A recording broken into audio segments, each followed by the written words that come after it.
Hey everyone, Shannon with Be Disciplined here today to talk to you about sugar.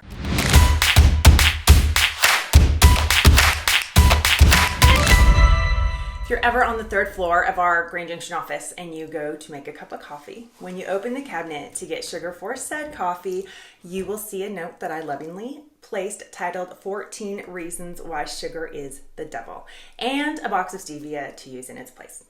I just finished a book by Gary Taubes titled The Case Against Sugar. Gary is an award-winning science journalist and a Robert Wood Johnson Foundation investigator in health policy research at the UC Berkeley School of Public Health.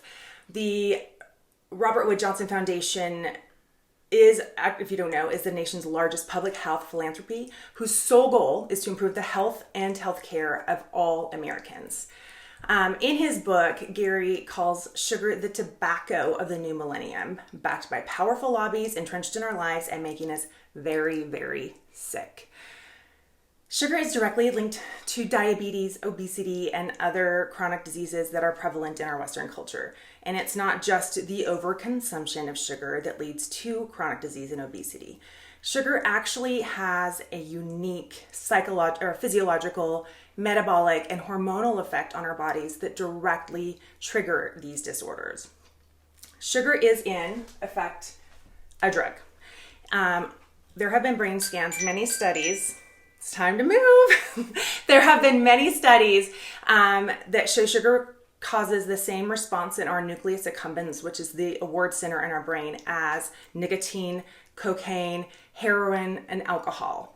It stimulates the same neurotransmitters, primarily dopamine, and we interpret this dopamine signal as pleasure, and the programming in our brain changes to make us want to perform that behavior over and over again. This is one of the ways that our brain actually evolved to help us navigate through our natural environment, motivating us to do things that helped our species survive, specifically eating and sex. It actually is a good thing. Without dopamine, life would kind of suck. But the problem is that some modern things can function as super stimuli. They flood our brains with dopamine way more than we were ever exposed to throughout evolution. So this leads to these brain pathways being hijacked by this surge of dopamine, and why many people lose control over their consumption. So sugar addiction, y'all, is a real thing, and it's a very scary thing. And FYI, fat calories don't do that. Protein calories don't do that. Complex carbohydrate calories don't do that either. Just sugar. The other thing is a calorie is not just a calorie. This whole energy balance theory that obesity is the result of consuming more calories than we expend has actually led to the bastardization of fat, since fat has 9 calories versus the protein and carbs 4 calories per gram. So this led to low-fat everything, right? Starting around the 70s. However, today the U.S. has the highest rates for obesity ever documented, with nearly 40% of adults and almost 20% of children considered obese. Obese, y'all, not just overweight. Even more disturbing is that the percentage of adults that were overweight has remained relatively unchanged over the last 50 years, but the percentage of adults who are obese has continued to drastically increase. There are actually more obese adults than overweight adults in the United States. To the sugar industry, this whole energy balance theory has been the gift that keeps on giving. However, this thinking does not address the radically different impact that different macronutrients, such as the protein, the fat, and the carbohydrate content of foods, have on our metabolism and on the hormones and enzymes that regulate our bodies, and what our bodies do with these foods, whether they're burned for fuel, used to rebuild tissues, organs, stored as fat, etc.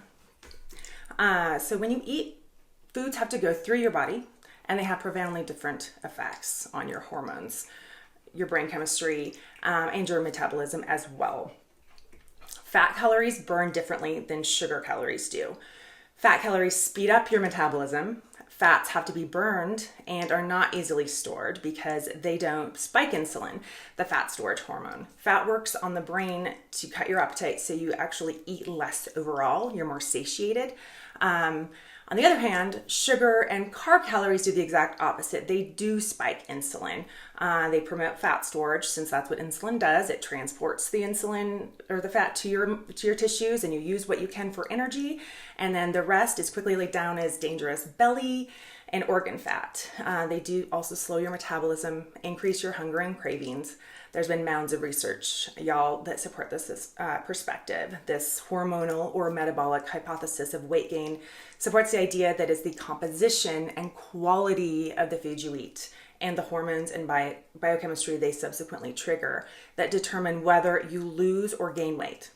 And so, in other words, it's not how much you eat, but what you eat that controls those metabolic switches. So again, did I mention that a calorie is not a calorie? Awesome. Remember, sugar affects your metabolism in some really harmful ways. Sugar is also a chronic toxin, not an acute toxin. It's considered the primary cause of insulin resistance, which is the precursor for obesity, diabetes, heart disease, polycystic ovarian syndrome, so many other chronic diseases that are prevalent here. But since it's a chronic toxin, not an acute, it means that the damage it does not, or it takes years to accumulate and manifest as disease. So this wouldn't necessarily happen to everyone who has sugar, just as cigarette smoking doesn't cause everyone to have lung cancer.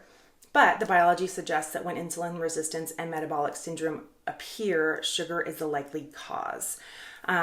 And insulin resistance is really dangerous. And so if you have metabolic issues, please go test it.